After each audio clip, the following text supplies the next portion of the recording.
نبی علیہ السلام نے ارشاد فرمایا قرب قیامت میں لوگ اپنی بیویوں سے زنا کریں گے. ہم نے حدیث پاک پڑھی تو ہمیں سمجھ نہیں آئی. ہم نے اپنے استاد سے پوچھا کہ استاد جی یہ کیا معنی ہے کہ اپنی بیویوں سے زنا کریں گے؟ تو انہوں نے فرمایا ہاں اس کی کئی صورتیں ہیں.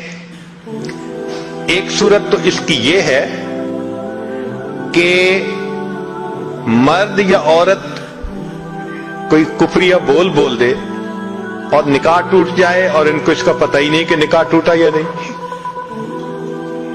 اور واقعی آج تو کفریہ کلمات کا علم ہی نہیں لوگوں کے پاس. بہت سینسیٹیو مسئلہ ہے یہ. مالا بدہ من میں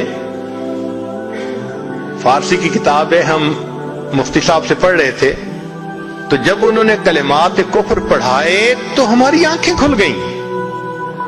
اس میں حضرت مفتی کفایت اللہ رحمۃ اللہ علیہ نے لکھا ہے, مفتی قاضی ثناء اللہ پانی پتی رحمۃ اللہ علیہ نے لکھا ہے کہ اگر دو بندے گفتگو کر رہے تھے, ایک نے کہا کہ یہ تو شریعت کی بات ہے اور اگلے نے جواب دیا رکھ پرے شریعت کو فقد کفر, وہ آدمی کافر ہو گیا. شریعت کے بارے میں ایسی بات کہہ دینا کہ رکھ پرے شریعت کو, ایمان کہاں بچتا ہے؟ سوچئے. تو ہمیں چاہیے کہ ہم علماء سے پوچھیں کہ بھئی کلمات کفر کون کون سے ہیں. یہ نہ ہو کہ کہیں ایسے جملے ہم بولیں. کئی جملے تو بہت کامن ہیں. مثلا علماء نے لکھا ہے کہ کسی نے کہا کہ کہاں رہتے ہو؟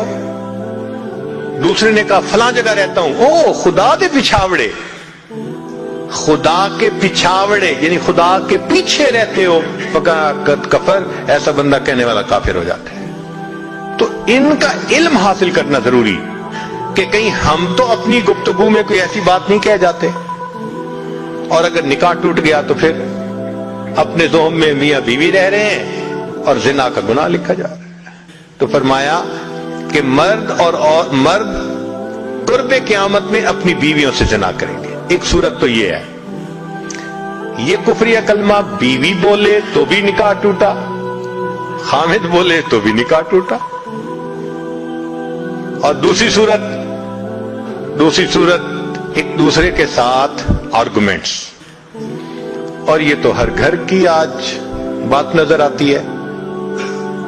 جس گھر میں دیکھو الا ماشاء اللہ وہی حال ہے. جب شادی ہوئی میں بولتا تھا, بیوی سنتی تھی. اس نے کہا پھر, کہتے پھر بچے ہو گئے, پھر بیوی بولتی تھی میں سنتا تھا. اس نے کہا پھر, کہتے پھر ہم دونوں بوڑھے ہو گئے, ہم دونوں بولتے تھے محلے والے سنتے تھے. تو بڑھاپے میں آرگومنٹس اور زیادہ.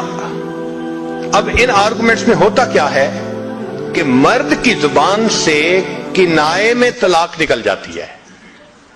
کنایا کہتے ہیں کہ لفظ تو طلاق کا نہیں بولا لیکن بات ایسی کر دی کہ جس کا مفہوم طلاق والا ہوتا ہے, اس کو کنائے میں طلاق کہتے ہیں.